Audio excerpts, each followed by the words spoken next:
Tom Verducci. Tom, just your thoughts over here on your overarching thoughts on the rule changes and the vote, which it sounds like these rules are going to be implemented in 2023.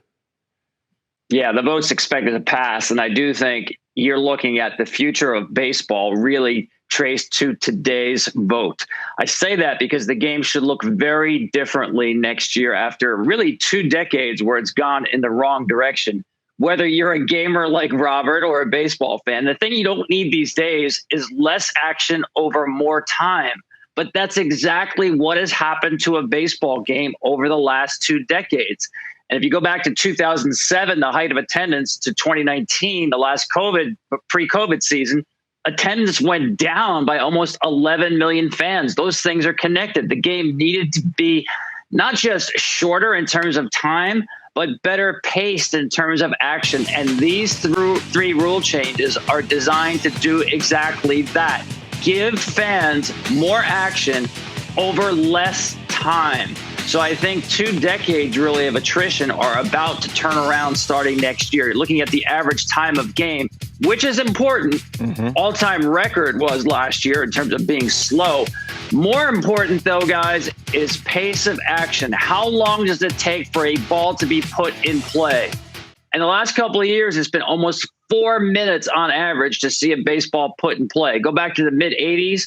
It was 2 minutes and 50 seconds. Wow. So the games have gotten longer because of a lack of action, not because there's more action. This, I think, begins to reverse that trend. Tom, what's common perception in clubhouses around the industry? Well, there's going to be a transition. I mean, think about the slide rule at second base, the anti-collision rule at home plate. A lot of complaining, a lot of adjustments, awkwardness, if you will. But that was really only for a month or 2. Be prepared for the same thing. You'll get into a situation next year with these rules in place where hitters are saying, I don't have enough time to get ready. Pitchers are saying, I feel like I'm being rushed. After a month or 2, you're going to see things settle down. It becomes routine. Remember, guys, these rules have been tried in the minor leagues, and they have established exactly what they were set out to do. And now you have almost 80% of major leaguers who have played under these rules already because they came up through the minor leagues. Right. So it's not like they haven't done it before. They have. Now it's the big league level. I get it. It's different. Stakes are higher. But I'm telling you, an awkward transition period of a month or 2. And after that, I think people are going to like it, including the players. D-Row, what do you think? I have so many opinions on it because baseball's always been a little slow to the change, right? Now it's like two monster things taking place at one time. I think it's going to take a second for the veterans. Like you said, 80% of the league has kind of dealt with this. I'm in on the pitch clock. What in the locker room, I wouldn't necessarily have said that. Yeah. Being removed from the game 8 years, there does need to be a rhythm and timing to the baseball game. I'm resistant on telling me where to play my defense.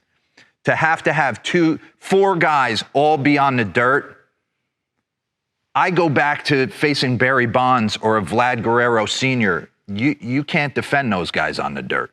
Yeah. So you're going to tell me that I can't put a short right fielder and I can't move someone over? I mean, if we learned anything from analytics in bulk, is that we can defend you.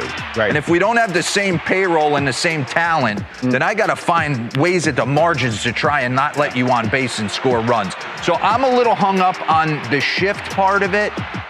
The pitch clock, I'm so intrigued by because we have locked in on some minor league games. Yeah. And it does make a difference. It does make a difference. Yeah. The larger bases for me.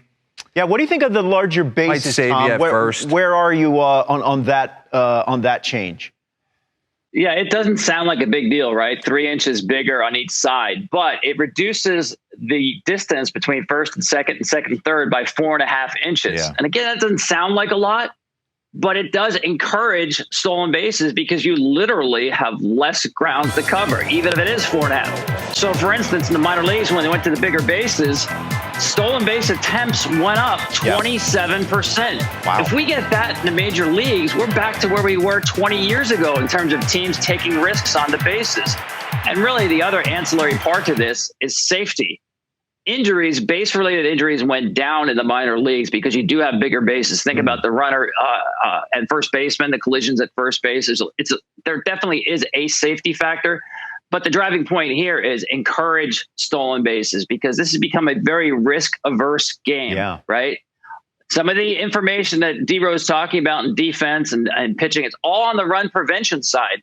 Baseball, like other sports do every single season, needs to rebalance the defense-offense equation.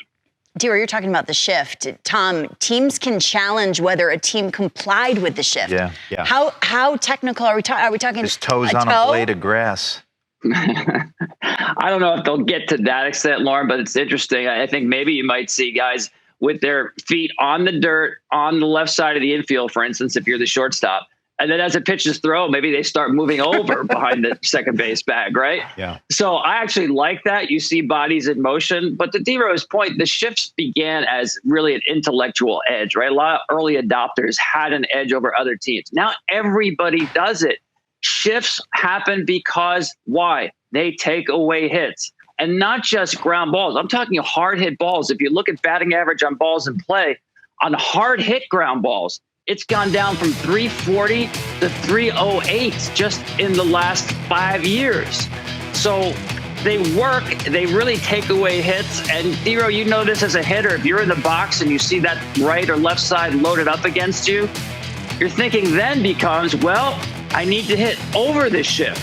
And when you think about hitting over the shift, you create more loft in your swing. And when you have more loft in your swing, that's how we get more strikeouts. I'm all about showing off infielders and outfielders range, and that will happen in a shift. You can't sign the unathletic guy to play second base anymore. You need players with range, players who can cover ground. I think it puts a premium, especially in the middle infield, on athletic players. And again, with the stolen base incentive, again, more emphasis on athleticism. If you want a style of baseball with more balls in play, with more athleticism, that happens faster, you want the game to return to the 90s and the 80s. We're not talking about reinventing baseball. We're talking about restoring baseball. Yeah. No, that's a very excellent point, Tom. It's a lot, though. It is. It's going to be very interesting to see how the game looks next season, beginning in 2020.